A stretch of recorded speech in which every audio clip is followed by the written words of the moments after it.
row your boat, find a beach, there you go. Holy wow, done. You get in your boat. It's time for stories again. And that's how the gameplay loop was 2018. God of War 2018 review in under 30 seconds. Got you guys. There you go.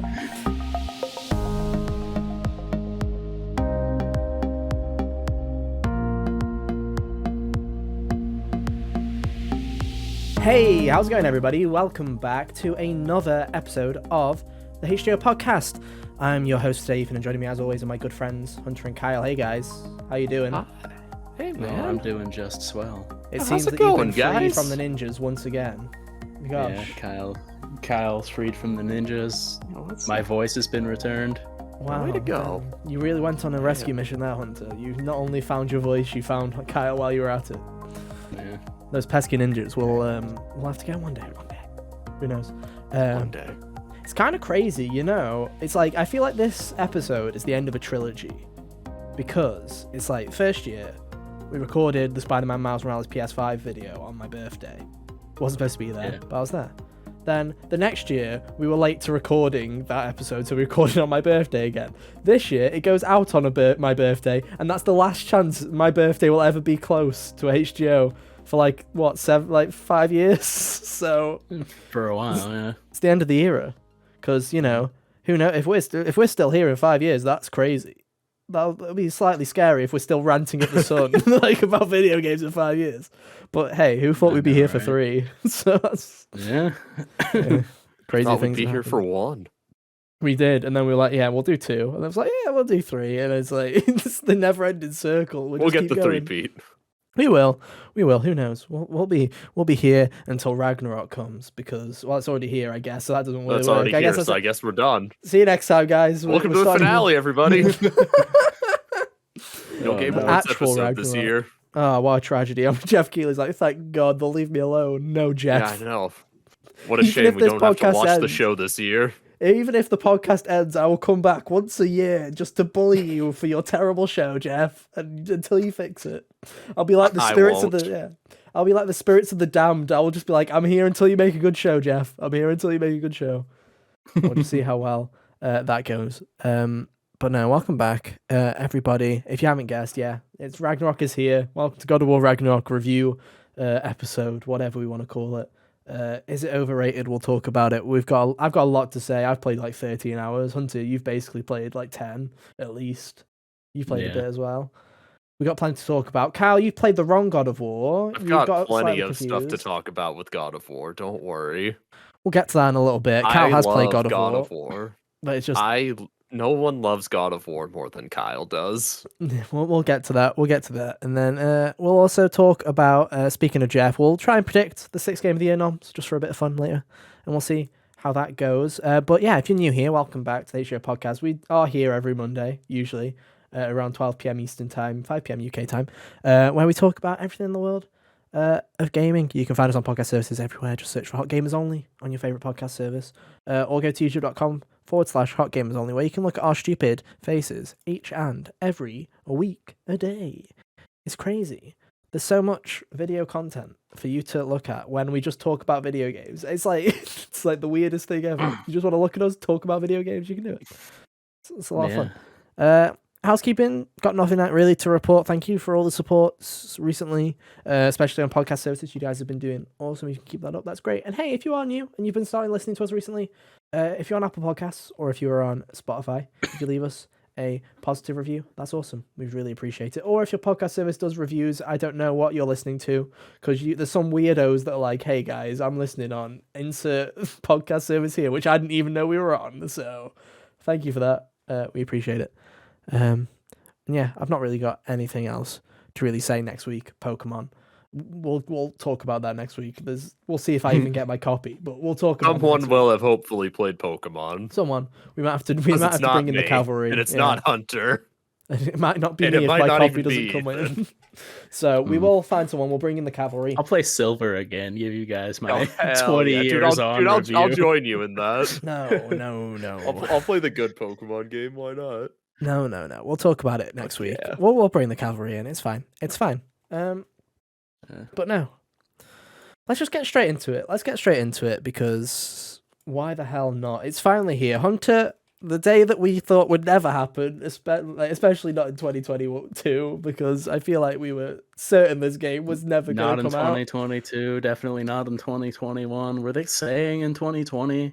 Was that part of their illusion? It was announced in 2020. Remember. It was announced in 2020 because it was announced in that September event just before the PS5 launched. Okay, that makes more sense. And then they said 2021 at the end of that, and everyone was like, yeah, good joke. See in 2023. Yeah, I couldn't remember how long this charade has been going on, but not as long as others, I feel. Not as long as others. Yeah. But it definitely is one of those games. It definitely is one of those games that got delayed, especially because of COVID and all that kind of deal. I feel like this game probably, like when they said 2021, I honestly think they were very earnest with that and did think that they were going to make it, but COVID probably added an extra year on for good measure. I mean, I'm sure when they said that about all the games that were supposed to come out last year, they had every intention. I'm sure they had every intention of trying to get Horizon out last year. Oh, definitely. But that wasn't meant to be either. No. So, but it's here. It's finally here. Unfortunately, no Breath of the Wild fuel, like little feud that we've been having the past couple of years. Well, it's not Tears of the Kingdom. How many times am I going to do that in this podcast until that game comes out? But we're not going to have a little feud anymore. I'm going to have to pick another game instead for us to feud. Oh, man. I gotta choose which one I want to offer the Suicide Pact to next year.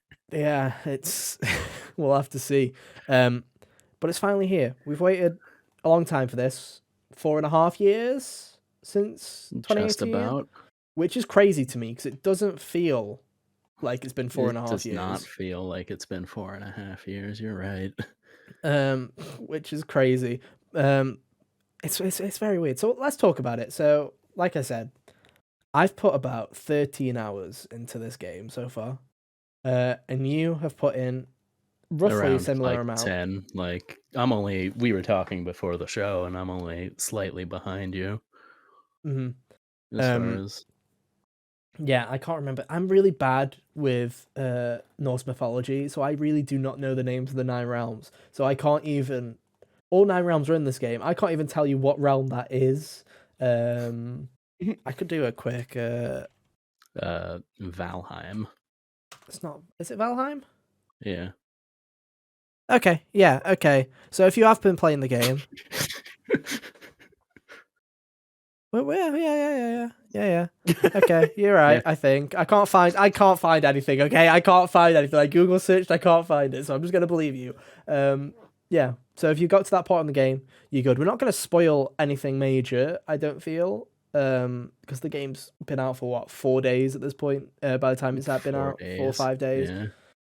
So I don't really feel like it, but it's gonna be one of those interesting games, Hunter, where I feel like similar to Horizon. This game's going to be really hard to talk about without going into spoilers like too much, because it's interesting, because to me Horizon and God of War are 2 sequels that I feel went in different directions during development, where I feel like Horizon Forbidden West was very much a big leap forward, but also expected nobody to have played the original, so it does all the things that I hate by having a really slow as hell intro, and just basically the first 4 hours of Forbidden West are, if you played Zero Dawn, the most boring experience of your fucking life. It's super tedious, man. But all of the gameplay improvements, and then when it picks up, it's like great. There's like a huge leap between it. God of War, I feel like, is a smaller leap, but it feels like it's a tried and true. A lot quicker. It's a tried and true sequel where it doesn't fucking hold your hand. It doesn't go, hey, it doesn't go, hey guys, what's this? Or what's this piece of lore? Or what's happening here? There are a few nods to the last game. Like, there's a really funny line by Brock when he's making Kratos' armor for the first time in the game, and he's like, what happened to all your old armor? And Kratos is just like, I used it. Oh my god. And then try not to break this one. I will not. Yeah, it was just really funny. It was just the way that it was written. Dude, this game is funnier than I would have expected it to be. Like, the writing in the first game was good, and all of in a bunch of ways, but I don't remember like chuckling as much. This game is really good with the way it's got its like writing dynamics. Yeah, I think, and I feel like, I don't know if it's a bold claim or not, because I know there were plenty of God of War 2018 lovers. I was of the personal opinion of that game was good, but I didn't feel like something amazing from it in the end. I feel like the writing in God of War Ragnarok is far better than 2018. Not just from like a comedic standpoint. I feel like these characters are so much better. And for one, I can't believe I'm like Atreus, a character that I really fucking didn't like in God of War 2018, to be honest. Partially, like, that's on purpose. You're supposed to find him a bit annoying. At but one also point in the partly game, you're supposed to, yeah, but like plenty of people just thought he was annoying the whole time. the whole time, and partly that's because of the writing. I'm of the opinion that he was kind of a dumb kid, and I didn't care for him a whole lot at any particular point in time. Yeah. Whereas now he's older. I don't know how much older. I don't remember. Does the game tell you how many years have passed? I don't think it does. I don't know think it's been what the gap is. It's been at least a few. He's around, instead of being around 12, he's around like 16, 17 now, as far as I'm aware. That's like the kind of gap we're talking about. Roughly, here. Yeah. And that's just like, it's fixed a lot of problems that I had with Atreus. And especially, the thing that I really love is a lot of sequels like to tend to play it safe. And what I mean by that is, hey, welcome back to the world of Horizon. You're playing as Aloy, and Aloy is Aloy, and the Aloy that is in Forbidden West is the exact same as the Aloy from Zero Dawn. There's a bit of a jump there in experience, but in terms of personality, they're the exact same. Look, here are her friends. They have the exact same fucking relationships as they did in the past game, and they're just going to bounce off those kind of relationships and personalities the exact same ways they did the previous time. Yes, we'll add new characters like Katala and stuff like that kind of expand that more. But it's very much the same.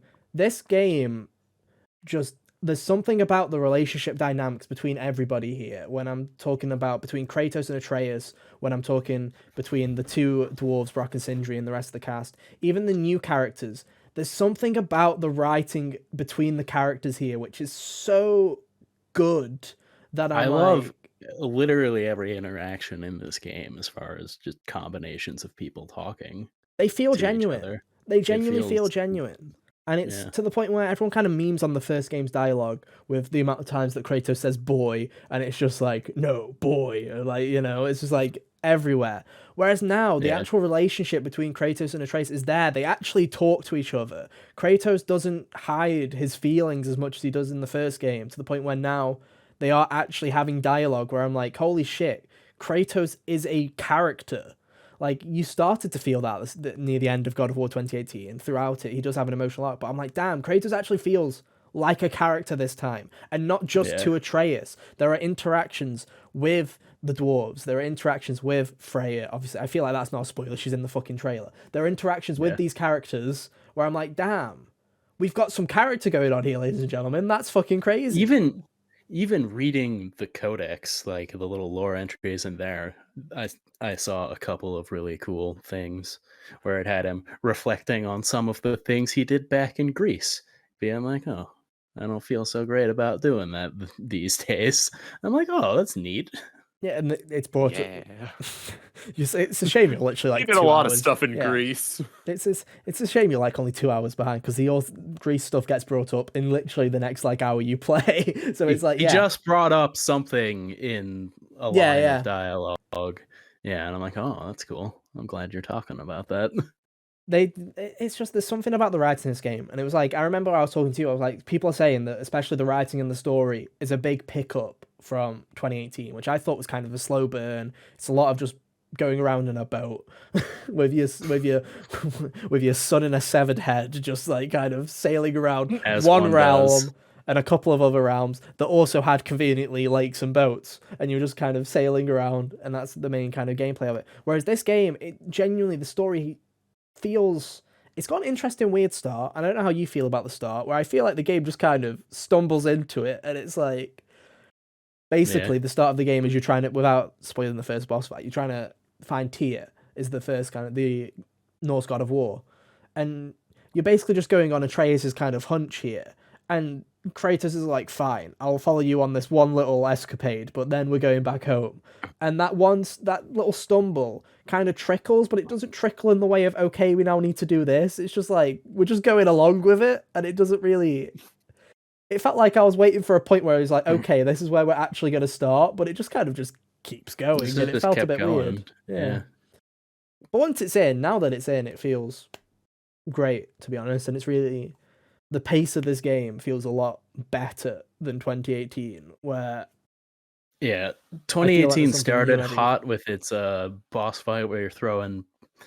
Baldur and Kratos are like throwing each other through mountains and creating chasms and all that, but then it was pretty slow from there onwards for a while. Whereas this game, I feel, doesn't drop the pace, and I think it really helps that you have the blades and the axe from the get-go. The game doesn't do your Metroid kind of thing where all your abilities are magically gone and stuff like that. You actually keep a lot of that base kit from God of War 2018 that you upgraded, and most of the new upgrades are that they are new. You're not buying your shit back that you had last time, which I think is a nice little again addition to it, because like Horizon, you were essentially just upgrading yourself to get the shit you just lost back, because the game just goes oopsie doopsie, you tripped on a rock, you lost all your shit. Isn't that a tragedy? I don't know.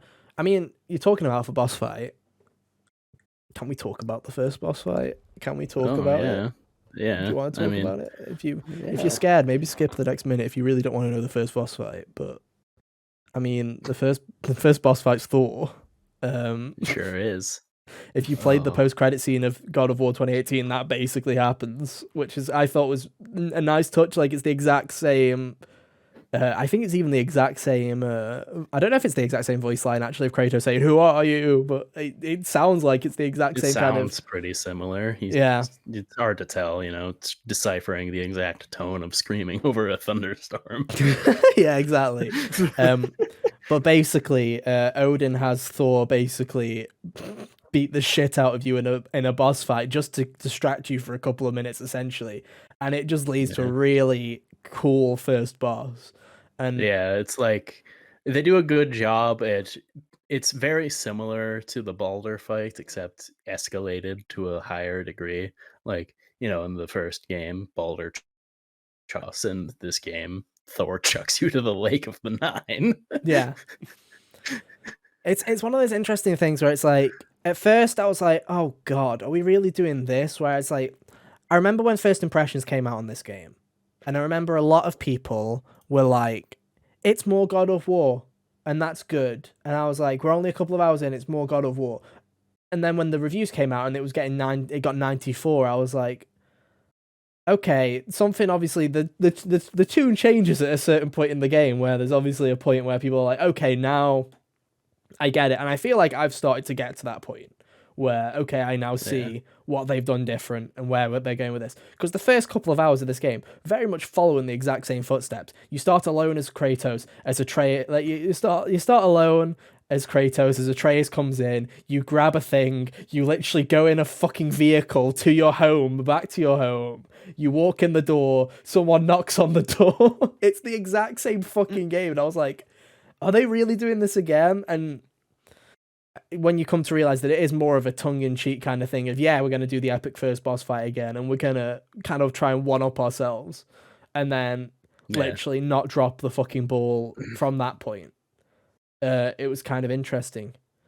I don't know, it's a very cool boss fight. My favourite part is when Thor chucks his hammer and Kratos chucks the axe, and they fucking clash at each other. It was a very cool moment. Yeah, it's a really cool moment. I'm glad I didn't spoil. The dialogue there was really good too. Like, something that I'm sure I thought when I played the other game, but it reoccurred to me this time, is the Norse gods feel much more like people than the Greek gods did. Like, Odin comes off like he's very easily could be somebody's drunk uncle just chatting nonsense. He's a twat. He's an absolute arsehole. Like, he comes in, he works through the door, and he's like this lanky kind of old dude, and you can just tell that he's a twat. You know what I mean? Like, you can just tell that he just goes around. I wasn't expecting him. Yeah, when you think of Odin, you don't think of like this kind of scrawny guy that's like, yo guys, I think we've had a misunderstanding here. Like, Yeah. which I do like. The little bit I've seen of Odin, that's all I've seen of him in the game so far. But the little bit that you do see of him, I did like quite a bit because he's kind of, he knows, like say, he's very human in the way they portray him. They feel very realistic, but also you can kind of feel that he feels like he doesn't need to kind of, whereas Thor's like this big bulky guy and he has to swing his weight everywhere. Odin's already like, I know I'm in charge and I know there's nothing you're gonna fucking do, so I'm just gonna stir shit even among my own fucking people. Like even with my son Thor, he literally, because in God of War 2018, Kyle, you kill Thor's two sons. Well, one of them gets killed basically by the other, right? The other, what was one of the brothers? Did they kill themselves? And like it was very stupid. One of them died not by Kratos and Atreus, and the other one did get killed by Atreus. Yeah, I don't remember the order in which one happened, but you know. But yeah, it was like there's this whole line by Odin where he's like, "And your boys were incompetent." He was like, to be fair, your boys were fucking stupid and they deserve to die. Yeah, he's trying to kind of broker this peace treaty. But it was, what was the word? Was it chaser? What word did he use to describe Baldur? His fixer. And that's like that was the word where I was like, that's such a weird word to hear like a Norse god kind of you. He's like, he said that, and I was like, it's like more like a mob boss term. Yeah. And it's that's kind of the vibe that Odin gives off to me, is this kind of mob boss kind of attitude of like, I'm gonna fuck you up and I'm gonna put my sword on your ass. Thor comes off as the heavy who's gonna break your legs with a sledgehammer. No, definitely, and it kind of works. But yeah, it feels like, whereas 2018 was just you and your son and a couple of fucking other people show up across the way, a couple of lesser gods and like Freya and stuff like that show up. There's not too much. This one genuinely does feel like, hey, we're stopping in Svartalheim and here's a load of dwarfs. There's actually people living in these worlds, and here's Tyr.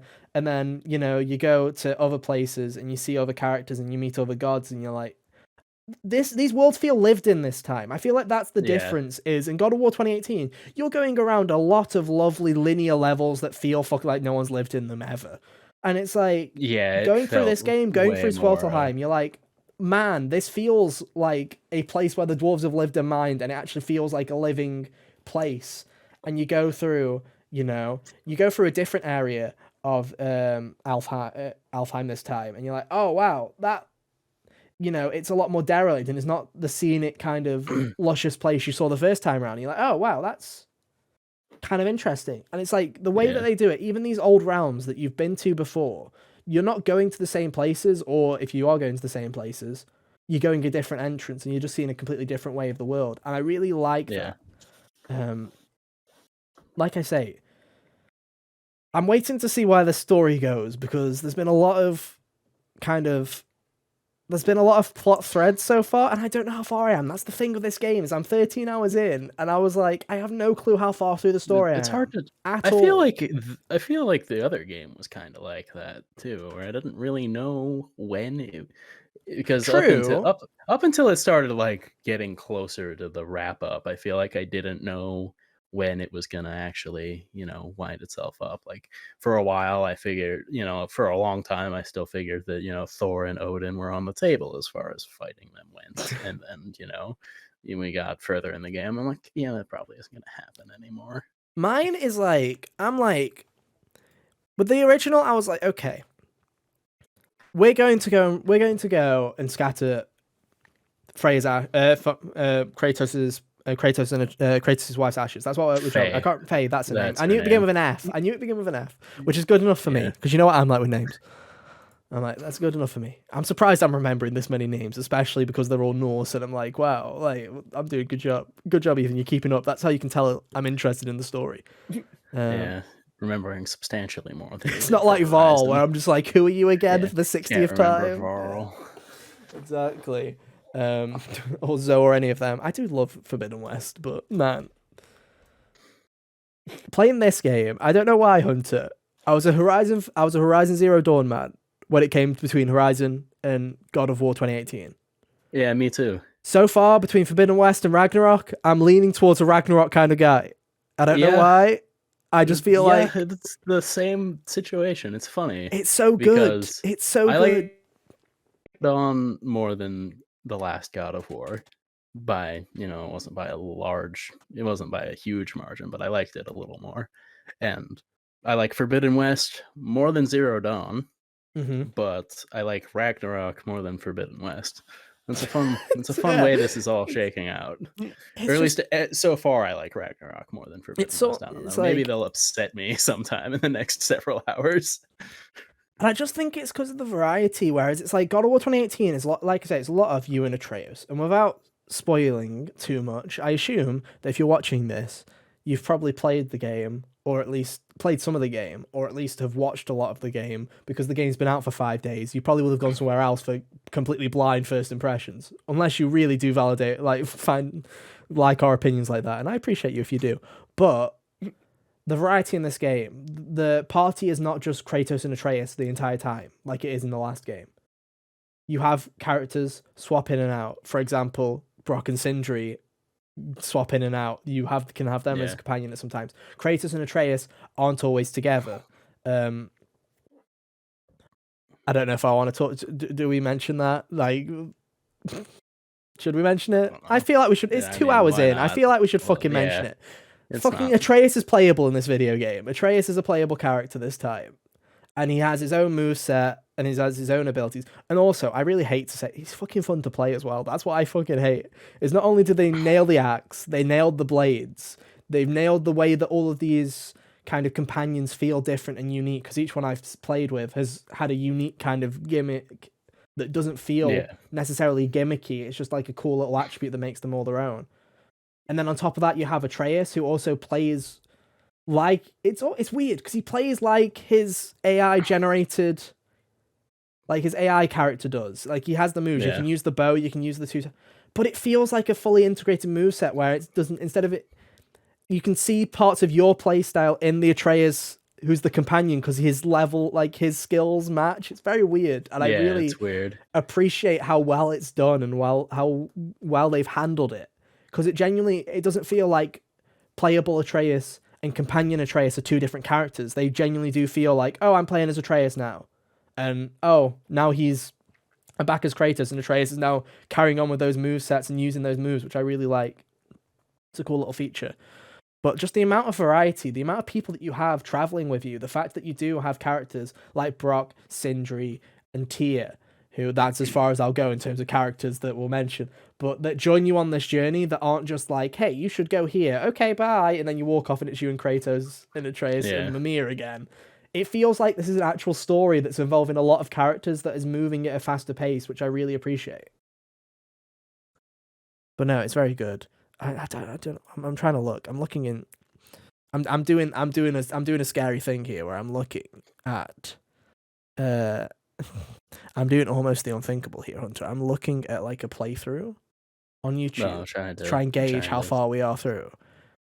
Okay. I'm not gonna say to you because I don't want to ruin the experience for you. I wanted to know how far we're through. We're a good way through. I imagine a solid way through. Yeah, you know? I was like, come on, we gotta be at halfway, right? We gotta be at halfway. Like that's the thing with this game. Is like I don't know where we are. Is there anything else that we haven't mentioned that you want to talk about? I feel more in this game. I felt more inclined to actually tackle the side stuff. It feels a lot more involved. Yeah, it's not just let's just explore this lake. Yeah, it gives me like, oh, go here and do this, and I'm like, sure, it's right here. Why not? Mm-hmm. No, it's yeah, just a little bit more than look out for Odin's ravens. Make sure you break those. And the ravens actually have a reason this time, which I thought was cool. That actually having a point is nice. I still haven't really been doing it that much, but you know. Oh, I tried. I've been trying to find. I found like most of them in all the areas I've been to, except for fucking Alfheim, because it's all green trees and greenery everywhere, and I'm like, I can't see shit here. So either I'm blind, or they were bastards and hid those really good in the green area. I'm like, god damn it, hide the green things in the green area well. That's just shitty. The floor is made of floor. If you're gonna be if you're gonna be Toys for Bob and be arseholes about hidden shit, at least do it in the desert where at least the green is like obvious enough for you to be like, okay, fair enough. But there's that. But no, the side quests and they feel more engaged because it's like they relate to the characters that you've been with. So it's like, you know, like in Svartalfheim, a lot of the stuff's to do with Mimir. With Mimir, and it was like, oh, this is cool. I actually feel like I'm getting more insight on the Mimir a little bit here. Or you're doing stuff for Brock and Sindri, or you're doing stuff for any of the other number of characters, or if not, it's because you want to know more about the world because something's happened with the characters. It's a very interesting kind of way they kind of roll into it. And like I say, I like it a lot more. I also just like the level design of this game a lot more. Whereas God of War 2018 very much felt like, you know, it's one big map, and then when you go to other realms, they're basically just corridors. Whereas this one, it genuinely feels like there are branching paths in each of the worlds, and each of the worlds are not necessarily smaller, but they feel a lot more condensed in terms of gameplay, where it's like so much of Midgard was fucking boring as hell in 2018. It was so much just row your boat, find a beach, there you go. Holy shit, it's a fucking ghost. Kill the ghost. Wow, done. Get in your boat, bitch. It's time for stories again. And then that's how all the gameplay loop was 2018. Whereas in this one, God of War 2018 review in under 30 seconds. Got you guys. There you go. That's the TikTok right there. But you know, in this game, there are the boat sections, but they feel a lot smaller, and they feel like you know they'll be in camp, they'll be like kind of enclosed, where it's like that Mimir section where there's a couple of islands with the boat that you can go and check if you want to, or later on there's like a whole side area where it's like, hey, there's some paths that you can go, but it feels a lot more condensed, a lot more linear, and like a lot more thought out, and I really appreciate it. It's nice that, you know, even when the game kind of opens up, the actual design behind things still exists there, because that's the flaw in a lot of open world games in the past several years, in my opinion, is that making it bigger oftentimes leads to it being not as designed with as much care. Definitely. I mean, I still have a gripe with the collectibles and shit. I really hate that this game has collectibles and shit like that, because it really annoys me. Because then if you're like me and you're like, oh, I might want to platinum this game because I really like it, it's really good. The game's like, well, good for you. Now do a 10-hour walk around the fucking barren map because you've killed all the enemies, looking for the birds that you fucking missed and the collectibles. I'm like, oh, for God's sake, like that's so boring. And it's like, why? I've just kind of been walking around. I haven't been scouring the whole map for everything, but the faux RPG mechanics, I could still do without that, but it's whatever. Same. I feel like this game it was gonna carry on from the other one, so I'm not like too heartbroken about it. But I feel like it's less egregious in a game like this than it is in like a game like Assassin's Creed, like the new Assassin's Creed, because where this game basically gives you the shit. The upgrades for the axe and the blade basically are story requirements where you just get them as you walk through the story. And the same for the armor, is you get enough shit to upgrade your stuff basically, or get a new one that looks like that is better as the story progresses. So it's less of a problem really than it would be in like an RPG. I just check and I'm like, cool, the strength arrow is green. Bye. I wish transmog was a thing, because especially Kratos looks unnatural with a shirt. Yeah, because especially in God of War, I don't know what it is about God of War and a loot system, but Kratos looks particularly fucking tragic when you give him other like outfits, and I'm like, I just want something that looks like Kratos, and currently I've got him in this fucking like red armor that makes him look stupid because he's basically, look, I've got my red t-shirt on and my trousers, and I'm like, fuck off, it's Kratos. Why is he wearing a red t-shirt? There's like the one exception I have is he wears this cool like chest piece in the beginning of God of War 2, but aside from that, all the other God of War, all the armors in the first game that like had him, fully armored out. I was like, this is weird. It's silly. Is there anything else that I wanted to mention before we wrap it up? Not really. It's just like I say, just everything about it is just really good. It's very good. It's like Yeah. it's very good. Is it like I'm not I'm ready for this game to make me cry. That's what I'll say. Is I'm ready. The performances are already on that level where Christopher Judge already did such a great job of turning Kratos into a character in 2018. And now it's already getting to that point with the relationships that are being forged and everything that's happening. And I'm like, I feel like this game's gonna be a right fucking bitch at the end. And I'm like, I'm ready for that. I'm ready for the kind one of part at the beginning had me going, oh, so it's like that already, huh, game? oh the fucking oh you bastards! Yeah. I hated that. It was Yeah. like the was game like, did oh. have me tearing up in the first 15 minutes of the game, and I was like, damn, you bastards. But you know, it's what can I say? It's good. It's very good. Will it be my game of the year? That's we'll see. I really did love Xenoblade 3. We'll see. And the gameplay of God of War is really fun. It really is fun. Yeah, It's very I fun like to swing one your thing I like axes. about the combat in this one is that like the upgrades that you get are more attuned to how you're playing, how you feel like playing, as far as like, oh, if you do these things this many times, it'll boost. I think that's cool. That tree idea is a really interesting idea. I like that. I think it's better than the typical skill tree thing, because this one's more like, here's a tier list and you can buy what seems interesting, and you'll have more things to get next time that your weapon upgrades, rather than you have to get everything in this tree, you have to get everything in the first part of here to unlock this to get I that. I definitely agree. I think it's a lot better to have it in this system, which, to explain it to Kyle, I guess, is instead of, in skill trees where you have increased damage by 10%, increased damage by 20%, increased damage by 30%, it's just like a skill tree that goes down. Shit. Now you just buy the move, and then it levels up based on how much you use it. And if you get it to the max level, you can then put more XP into it to increase an attribute of it. So you can have it do more damage, inflict more stun, or like improve your dodge and stuff like that. So it's like it rewards you for using the move instead of just buying shit for the move. Well, that's nice. Which is a nice feature that I like quite a bit. I also like the variety. I like how the blades and the axe are both available from the start. All right. Yeah, it is nice. Okay, so I don't actually use the intended like combat purpose for the little spinny thing you do with the blades that much, but it is really satisfying to just sit there and hold it and spin them. Oh, the Oh triangle my mash. God. Yeah, it's so good. Well, yeah, I got the upgrade where if I just hit them enough, they just do it anyway. So I was like, Yeah, I've got no that for point, the no both point of in them. mashing the triangle button. But it is a cool little. It's a really animation. satisfying animation to watch. It's just I didn't like having to stop to do it in the middle of fighting a whole lot.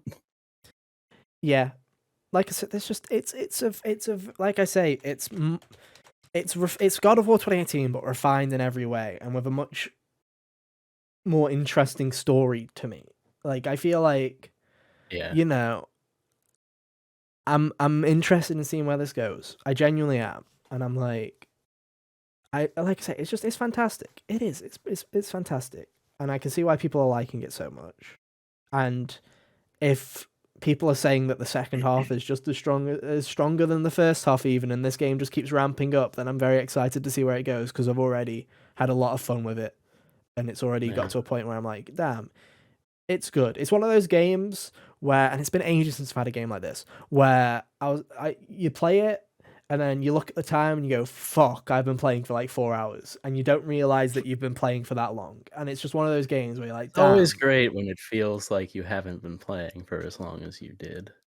And it really doesn't. And for something like God of War, which is kind of, born in that kind of hack and slash kind of genre, which we always talk about, it's a really tough balance of making a game in a combat heavy game like this feel like it's the right length and for it to not feel over bloated and feel prolonged and stuff like Scarlet Nexus is. And I feel like it's a real good attribute for this game to have such simplistic kind of controls and design, but still feel satisfying and just feel engaging throughout.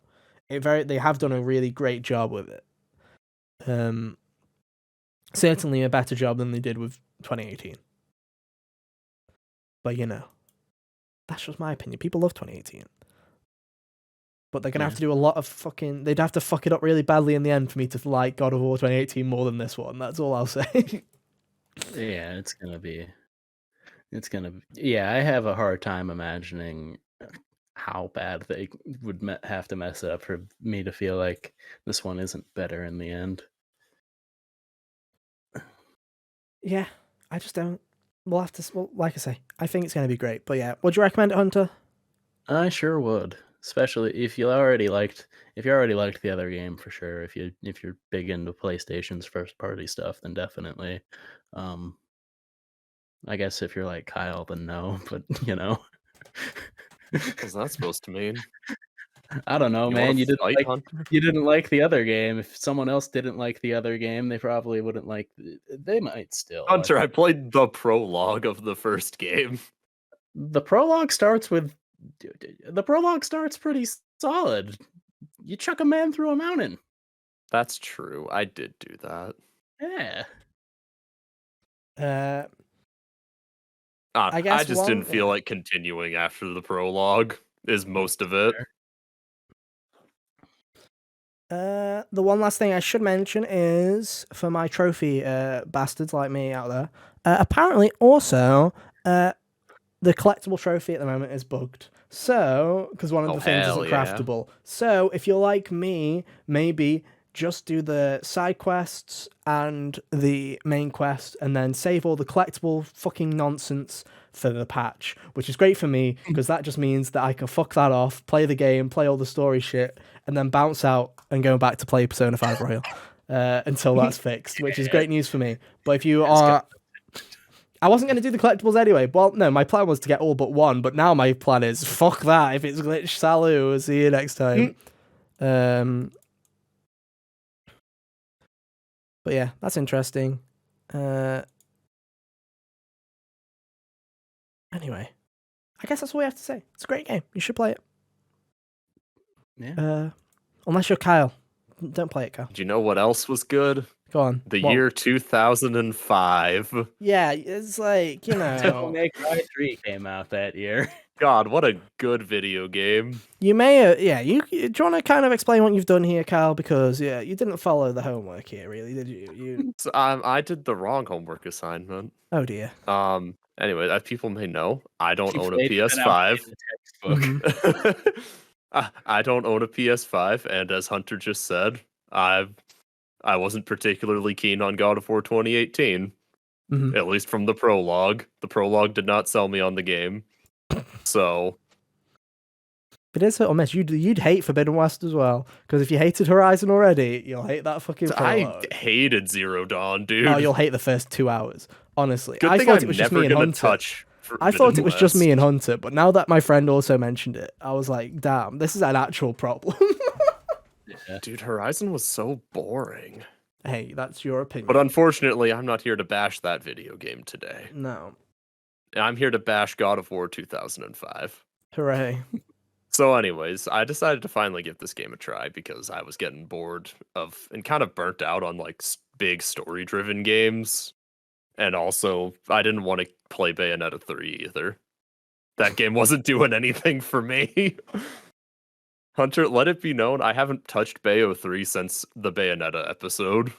Oh, I'm still where I stopped. I'm never gonna get to talk about how the game's ending made me feel. Dude, we'll save it for HGAs. Man, I have feelings about that game that are conflicting. Well, anyway, hold on to those feelings. So anyways, I wanted to play something that was I could just turn my brain off to and just smack some shit around. So I'm like, you know what? Hunter said I might like these old God of War games. Let's give the first one a shout. So I tried it thanks to the power of PS Plus and live streaming video games, because they put the PS3 version up instead of the PS2 version. Thank you, Sony. Very cool. Thank you, Sony. I love when they keep. I don't understand why they do that either. We're gonna have to talk about it. We're gonna have to talk about it at some point. But PlayStation Premium is the biggest fucking rip-off in video game history. I just want to fucking. They just took things away to give it back. Well, Legit. they were like, we're adding PS2 games. No, you fucking not. You put the PS2 games that were already on PS4 in a fucking service and then never doing it again. Yeah. Why are the Ratchet and Clank 20th anniversary? Congratulations. Look, we're putting them all on PS Plus, except it's the PS3 versions that are streamable only. What's that? We could have put the original trilogy as PS2. Nah, bro. Fucking dumb. Same with Sly. What the fuck? I was gonna say pour one out for the Sly trilogy. Ratchet and Sly trilogy. Why is the only one Jack and Daxter? Why? Why is that the only one that's native? And why did they remake? Why did they do that in 2016? Why? I still don't get why they did that. Anyway, and why Jack X? Anyway, For the record, they did this to the DMC collection too. That has a Yeah, that's true. They did. Version and also they were PS2 games.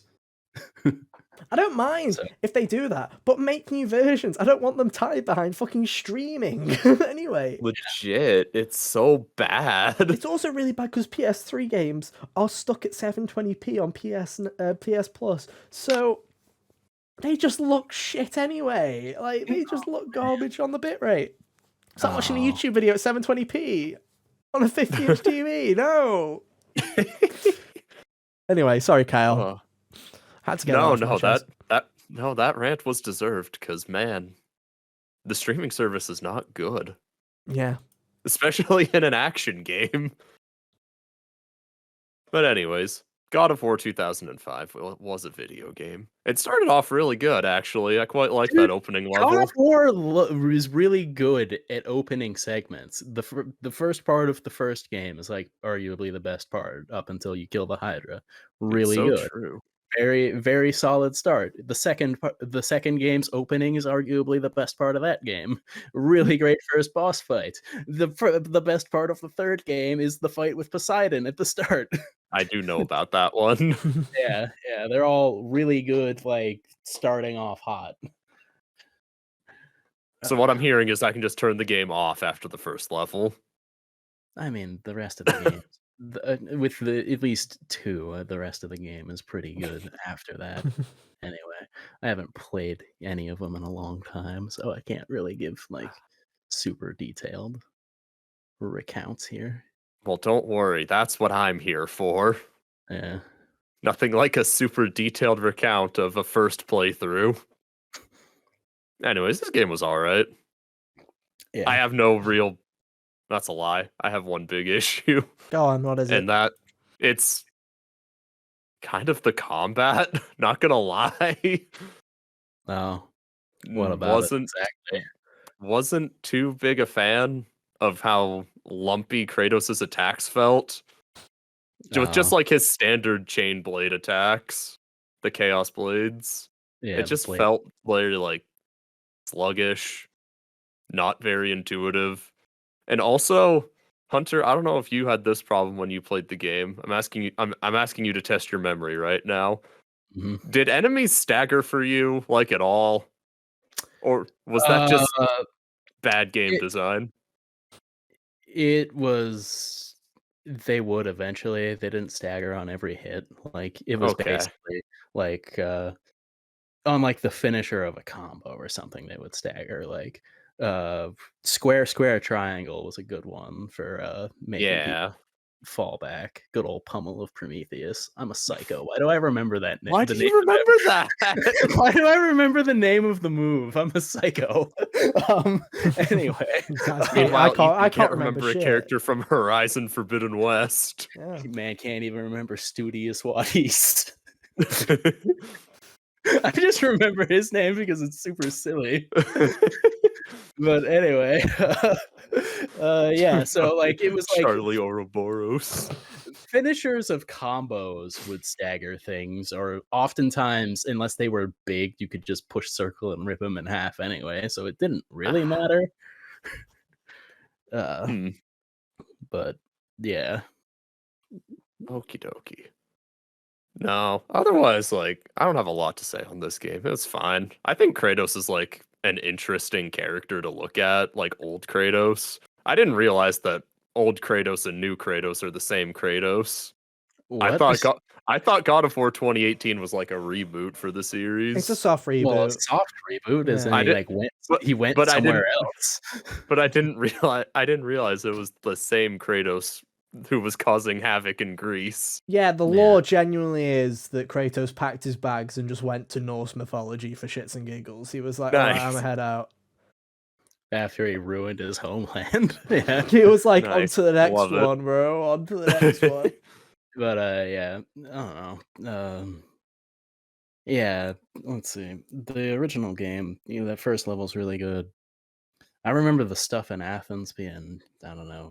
I don't remember anything too horrible happening there. The stuff in Athens went on for a long time. It's not as long as the Pandora Temple went on. Okay, the Pandora Tower can suck it. That was genuinely not fun. I love think- solving Resident Evil puzzles in my hacky slashy.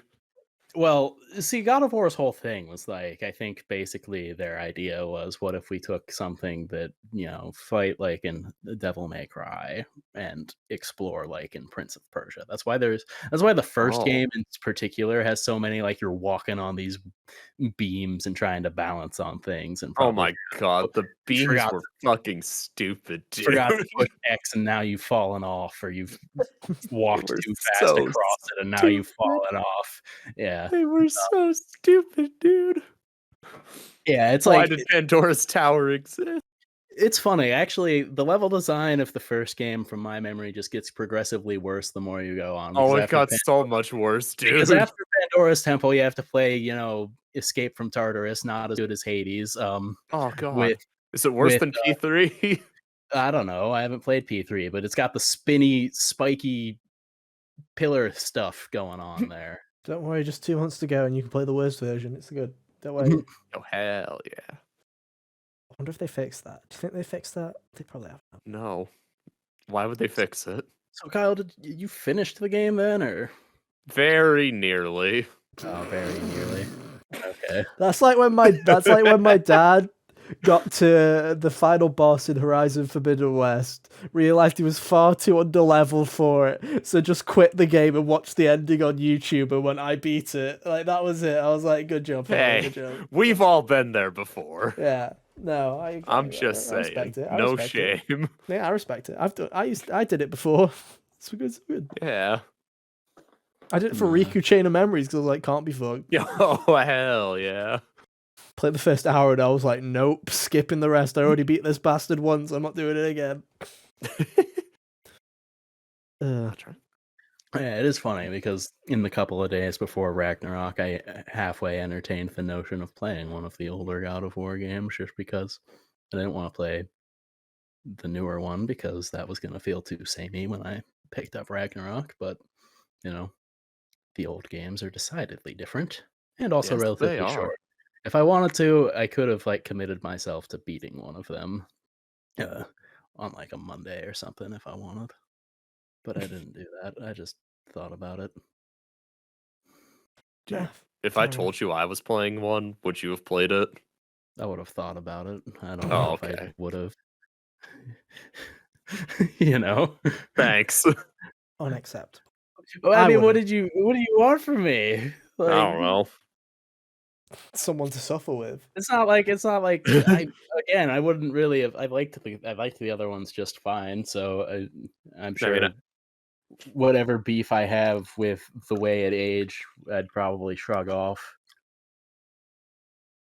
I mean, I knew Ethan wouldn't play it with me. Hell no. He's Yeah. like avidly against playing the old God of Wars. I He's am. like avidly against playing old games in general. Dude, No, this is I'm true. not. It's just I don't want to play old God of War because why the fuck would I want to do that? Just if I wanted, I don't want to. If I wanted to, I'd play it on PS3, like actually on PS3 with the HD remasters, not like. Yeah, I'm not spending money. Ew, no. I have that. It's Of over course on you the do. shelf. Of I course have the PS2 versions of 1 and 2 as well over on the shelf. Damn. Dude, 2 I thought came with about... a little behind the scenes DVD. Aw, that's cute. Yeah. I See thought Cory about buying... Barlog's old baby face. I thought about buying God of War 1 on PS2 to play it. Then I said, that's a stupid idea, Kyle. Don't do that. I mean, I don't think God of War would be nearly as expensive as something It's like not. It's like any. Yeah, $20. yeah. I was Mm, gonna say that game. It hit the PlayStation greatest hits or whatever Yeah, with the red that stripe. means it's everywhere. That means everything everyone did, bought yeah. Ah, Or if you're in the UK, the ugly grey boxes with the yellow headers. We love it. platinum. Uh, Anyways, that's about all my thoughts on God of War 2005. It fair is a enough. video game, and I rank it right alongside Bayonetta in the category of just play Devil May Cry. Very cool. Thank you. This brought to you by the fucking Devil May Cry gang. Okay. The funniest It's part not is my that fault it's better. it is, but also they provide a bit of a different experience. This is To be true. fair, God This of is War, true. like God of War, very much you could. God of War is way more mindless. Yes, it is. It was very mindless. It was what I needed. Fair Is enough. actually in a lot of ways like the precursor to how I think about Bayonetta. As far as like Bayonetta was much more about spectacle, and Devil May Cry actually plays much better. God of War, in a lot of ways, is the same thing. The spectacle of impaling the Hydra on the mast of the boat, really God, that cool. was cool. The way that you actually get around in the game, not as great. Very boring. God, Kratos is so slow, dude. Yeah. Right. Enough of God of War. Enough God of War. True. I demand it. Let's talk about Game of Let's Year. let's talk about Jeff Keighley. So it's that time of the year again. It's been roughly 5 months since his last appearance, and he has crawled out of the depths of Hideo Kojima's basement to talk about the Game Awards again. So, basically, wait, what time? 5 p.m. GMT. As this podcast goes up, really bad timing. We'll definitely push it an hour on YouTube. The Game Awards nominations go live. If you're wondering why it's slightly late on YouTube, now you know. But Game Awards nominations are going live. And they have told us that there will be 6 nominations for Game of the Year this year. So, my question that I put to you two, obviously, the publishers of such great games in our fantasy league, what 5 games, along with Elden Ring, will be nominated for Game of the Year 2022? Because we all know Elden Ring's going to be on there, so why the fuck are we going to question it? Well, Exactly. God of War made the deadline, so it's also going to be on there. How dare you? Truth. How dare you say that? Yeah, that's true. I mean, it's going to be on there, and it'd be really hilarious if it did the same thing it did to Red Dead. That would be funny. I don't know if it'll happen, but it would be funny. I don't know. It might not, but it would be funny. It has recency bias on its side, It does. if anything. Mm-hmm. And the game defeated Red Dead without recency bias. True. And I've already I've already seen the Elden Ring kind of negatives already creeping up, and I'm like, damn, it's only been like 7 months, and I've already heard like the rumblings of people going, Elden Ring wasn't that good. I'm like, oh god, here we go. God, It's happening harsh. again. Breath of the Wild got like a year before those chuds showed up. It always happens. So No. we basically have 4 slots that we can guess what they are, because we know God of War and we know that Elden Ring are locks. So my question to you is, what are the other 4? Because if you looked at my Twitter, I may have already spoiled what I think they're going to be, because I didn't think we were going to talk about this on the podcast. But I think it's interesting because I think that this is going to be a bit more like, well, I feel it's going to be better than last year, but I feel like it's going to be a bit more like 2019, where I feel like there are a couple of slots here where I don't think that there's a definitive 6 to 8 games here that are going to be a lock. I genuinely don't. Yeah. It's not going to be like 2017, where there were so many games that we basically had a lock, and we were like, well, I guess Persona isn't going to get nominated because it released in Japan the year before, so we're just going to go with all the other games that came out, the 60 million Switch games, and Horizon. Yeah, So Horizon. I don't know. Let's start with that. Do you think Horizon's going to get a nomination? I do. Yeah, Hmm.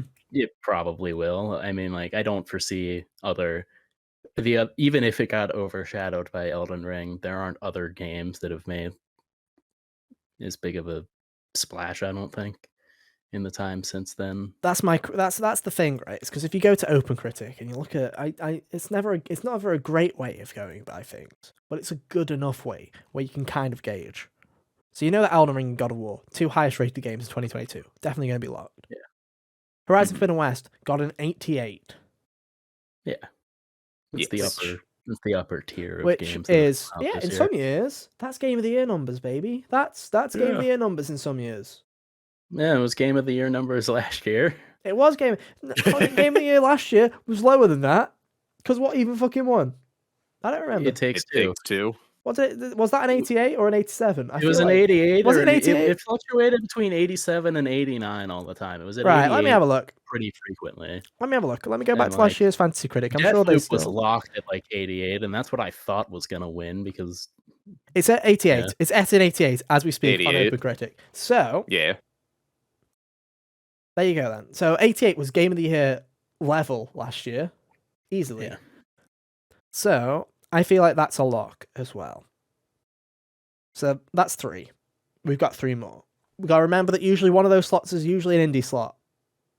Yeah, and 90% that's of where the time. mildly that's where it gets a little tough there because indies have popped off this year. They have. Genuinely. Sifu, Neon White, Cult Which- of Lamb got a lot of buzz when it came out. I think that's going to be the fight. I think it's going to be between Neon White and Sifu, personally. And that's and I know Neon White reviewed better. I just don't know if as many people actually cared about it. Yeah, that's the thing you got to play. Is you got to remember who nominated these fuckers. Game outlets. Yeah.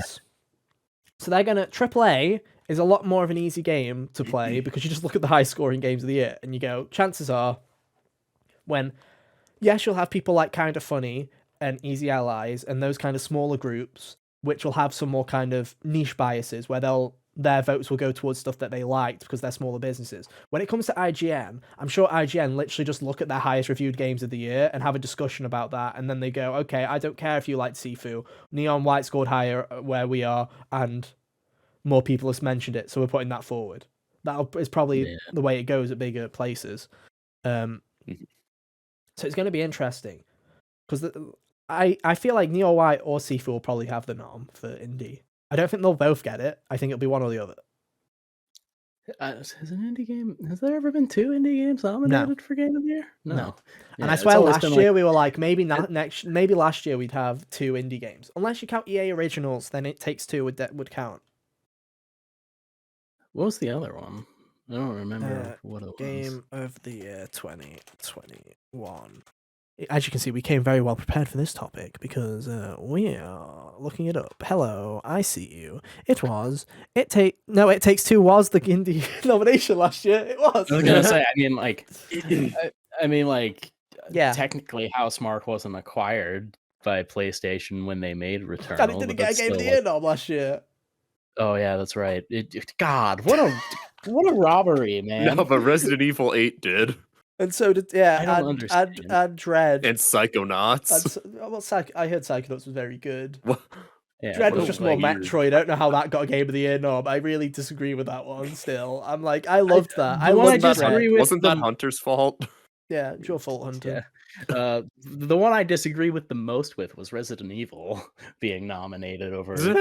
So yeah, As looking at the someone who past, played most of the games on that list.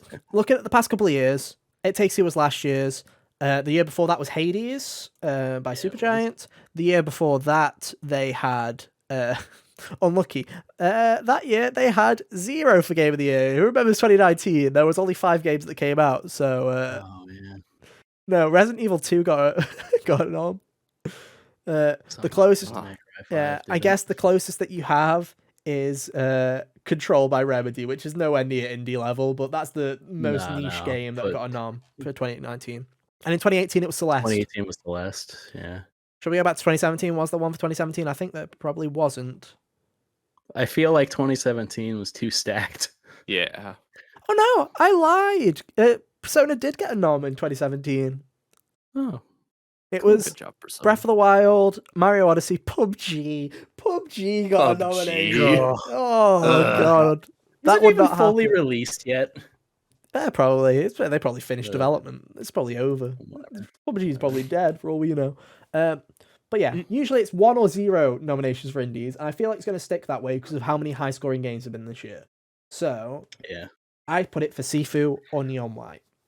I went for Yeah. Neon White. So if you want to have a little bet here, Hunter, and you want to go for Sifu, then there we Sure, go. let's go. Wow. Seafood. I mean, it's whoever wins there. It's like they're both really good games, man. Like Fair enough. So that's that. 2 more slots left. This is where it gets interesting. I feel like one of these slots could be called the Nintendo slot because I don't think that like between like Bayonetta or Xenoblade essentially, and because I don't think that both of them would get it. Oh, well, you see, as I currently feel, I think both of them are going to get it. Really? I was thinking the same thing, Ethan. Because Nintendo has had multiple slots before. Well, they have. I just don't know if And it's one of those things where I feel like they're not exactly the same audience, but I feel like the same kind of nerds would go to bat for one of them, where the other ones wouldn't. Like, if you're not gonna have my other someone... question is, right, here's my question with this, is usually I'd agree with you. And my gut is telling me that Xenoblade Chronicles 3 is going to get a nomination. And it will not win, but it will get a nomination for Game of the Year. And Xenoblade fans can finally shut the fuck up, because I'm sick of them. I saw a YouTube video last week that was talking about why has Xenoblade never been fucking nominated for a Game Award. And I saw it, and they got mad that Xenoblade Definitive Edition wasn't nominated for Game of the Year. A fucking remaster. And I was like, you fucking bastards. It was a remaster, and the other games that came out that year were like The Last of Us and Hades. Get over it. Yeah, I was like seething. I was like, fair enough, you getting mad that I was like, yeah, you could technically count Torna. I'd still count it as DLC, but you could technically count that. Fucking Definitive Edition, get in the bin. It's a fucking remaster. They changed nothing. They added a worst part of the video game in fucking Future Connected. Don't fucking tell me that they added with something. one of the worst villains in the Xeno franchise. That meant nothing. Future Dude, Connected meant fucking nothing. All my homies hate Galgar. Unless Xenoblade 3's DLC is going to go, oh yeah, look at the fog. That fog really meant everything, didn't it, guys? No. It meant fuck all. God damn. But no. Regardless, I think Xenoblade 3 will get a nom. Because of how many people were talking about it and continue to talk about it. And the reason I say that is because, little insider baseball here, is I keep seeing game critics in particular still talking about Xeno 3. Which to me means it's probably still on their brain. Oh, yeah. Also, Bayonetta's review scores have dropped massively since coming out. Yeah. It's now like an 86 or an 85. It's like an 86, the last. Yeah, it's currently an 86, but it did dip to 85 at one point. Oh, so it's no longer in the same echelon as, say... And a lot of people are considering it to be the worst Bayonetta, which I think is interesting. I'd agree with that statement. I think it's better than 1. Well, there you go. Still, it's still not as good as 2, though. I think everyone's... See, even the Bayonetta fans can't agree.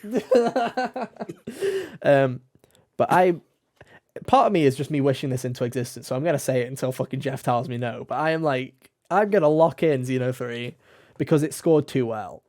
I mean, given the choice between, like, if it had to be one or the other, I think it would be Xenoblade 3. I'm more sitting there thinking, I don't know, Bayonetta probably.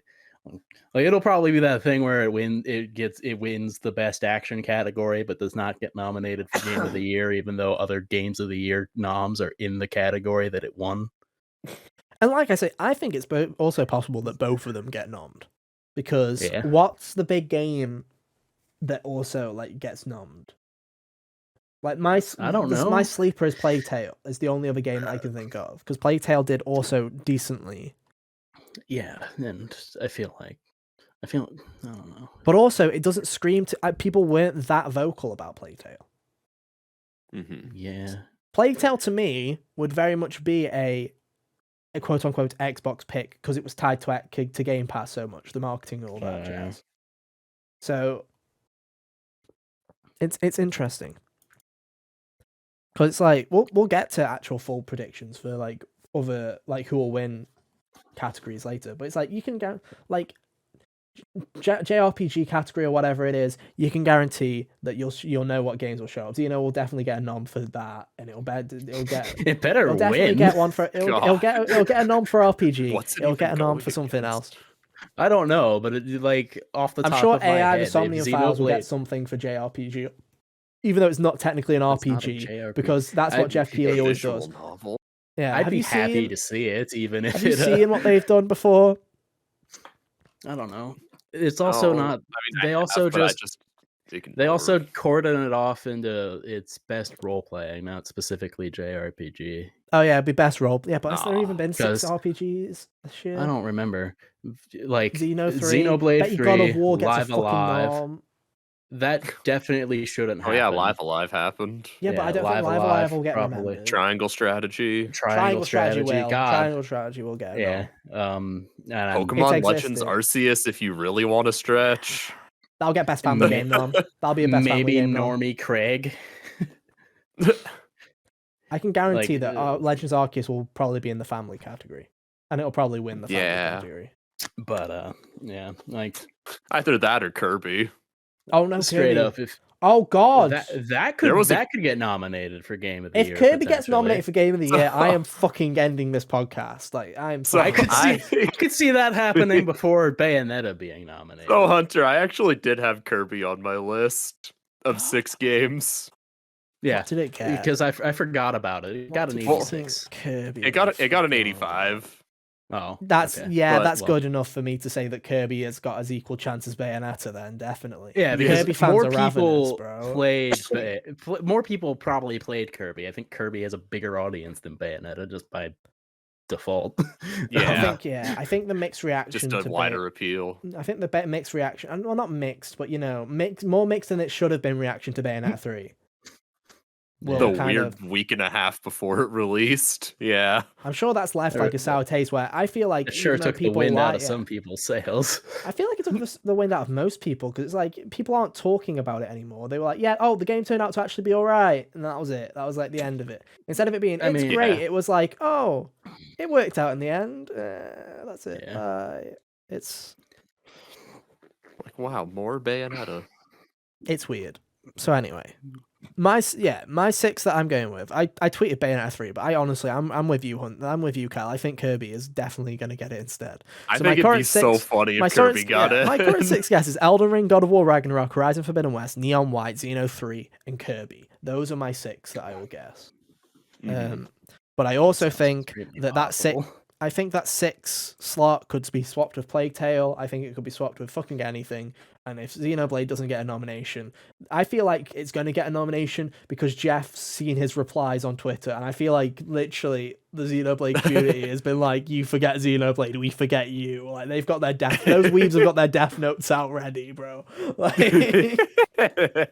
It's gonna be a funny situation if it like Xenoblade's omitted, and then it like what was the year that Fire Emblem got omitted, and then won like the fan vote for best thing of the year.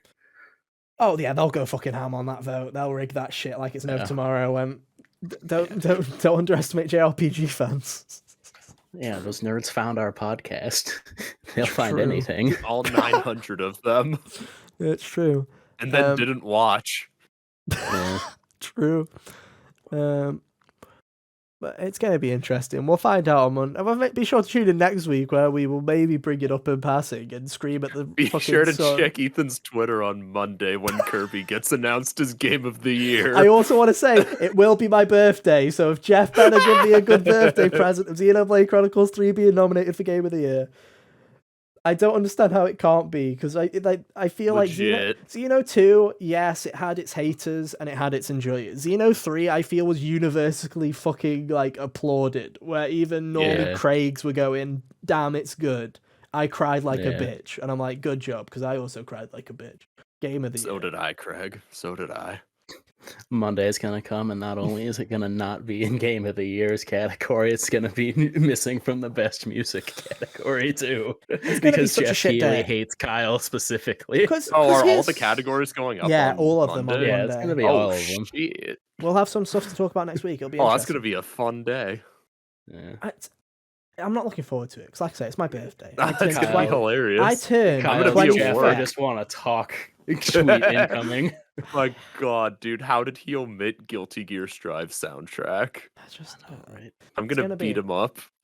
It's going to be a wild day. I'm going to hate it because it's like that's also the thing It's that gonna I'll be be so looking. fun. That's also going to be the thing I'm going to be looking forward to because I don't like my birthday. I turned 25 years old. I barely look fucking 22, never mind 25. And I'm like, oh great. I'm going to have that whole thing again where everyone's like, yeah, you don't look as old as you are. I'm like, thank you. That's like that's great. Yeah, may I take your hat, sir? Then I have to open a load of fucking cards that I don't care about, and then I've got to go to work, cry, come home, watch Jeff Keighley ruin my You dreams, still and get go to money in sleep. those cards, or Yeah. is the time for those passed? Oh, that passed. You see, I look Okay. like I'm 5, but they don't act like I'm 5. There's nothing in there other than well wishes, bro. Like, genuine. Oof. Oh well, it's fine. It's fine. It's fine. I feel like this year's the year that birthdays stop being fun. You know what I mean? I feel like 25 is the age. I feel like that's the age where you're like, okay, you can stop getting old now. I'm officially in the middle of my 20s and I'm not okay. That's not okay. But anyway, as this goes out, you'll know. So maybe I'll just post in the fucking YouTube comments. Fuck. That's what I'll do. If you see a comment from me saying fuck, you know what's happened. Anyway, I think that's our show. I think It's so. a short one, short and sweet, but it's an hour and 16 minutes. Short and sweet. As we always like to one do. last week where we were losing our voices. Yeah, we did better last time, but you know, that's fine. hilarious. Good job, guys. Yeah, I'm proud of you. thanks. Yeah. But yeah, I guess we'll leave it there. As always, links are on screen right now. You can go and follow us on Twitter or look in the podcast. I realised I say our links are on screen right now. Poor audience, podcast listeners. They don't have a fucking clue. They are in the description. If you ever want to go and scroll down, if you look at the description, they are there. I realised that for the past 138 episodes, I've been doing a very visual. episodes. Yeah, I've done visual reference at the end, like a terrible human being. Like, yeah, you can go follow us on Twitter. They're in the description. Maybe I should amend that. We but do not like the audio listeners. I'll just have to amend it to our links are on screen right now or in the description if you're on podcast services. I'll just do that because I feel like I'm sorry podcast listeners. It's hard. It's hard. Okay. I'm not. Come over to the video side. No, please don't. I like having an audience. Do whatever you want. Not being nerds. Get over here. No, I like having an audience on the podcast service as well. If everyone's on YouTube, then that's just all. No one watches on YouTube. You just comment after watching 20 seconds. Only kidding. We do love you, YouTube guys. We do love you, YouTube gang. Anyway, if you don't want to keep up to date with us on the socials, that's cool. You can go and follow us on Twitter at Hot Games Only for as long as you can, or subscribe to us on youtube.com/HotGamesOnly to look at our stupid faces every week. If not, go to your podcast service, favorite podcast service, type Hot Games Only. You'll find us over there on Spotify, Apple Podcasts, you name it. We're on it. Definitely Twitter, all that. Maybe I won't have to say our links are on screen right now after all. Yeah, soon it'll just be check out YouTube if you want. Hey guys, you can what We're I all will gonna say, migrate back to Tumblr. yeah. Go back to MySpace. What I will say is, Check if out we my do, LinkedIn. we do have the community page now though on YouTube. So if Twitter does go to shit, Yeah, we we can do. update you on YouTube. So if Twitter does go to shit and you're a podcast listener, just go to youtube.com/HotGamersOnly anyway. Hit that subscribe button, and you'll get our community posts in your subscriptions or on your homepage. I don't know how that works. I'm a boomer. I know don't how that think works. it does work. Epic. I think YouTube just throws them at you if it feels like it. Cool. That's very. I mean, Well, I see Spenhol, them often enough, but I'm also not subscribed to a whole lot of people. That's cool. That's epic. So yeah. Usually, I welcome to see like community posts when I'm on mobile more than I'm on desktop. that. Same, but that's where they want you. They want you on mobile. Yeah. Yeah, that's Where the ad you- blockers don't. That's where you roam. can't block their ads. Exactly. Dude, Exactly. YouTube ads are so stupid, man. When I was in Vegas a couple weekends ago, and I was getting local election ads Ew. for a place I can't vote in Do because it, I don't Hunter. live there. Commit voter fraud. Nah. Do it. That's the spirit. That's the spirit. What Anyway. the founding fathers Now, want. on that note, that's it for this one, guys. Thank you so much for listening / watching, especially to all our American audience who we love and appreciate and definitely did not rig any kind of election. Because it's all fair in the good old US of A. Anyway. Unless we lose. Unless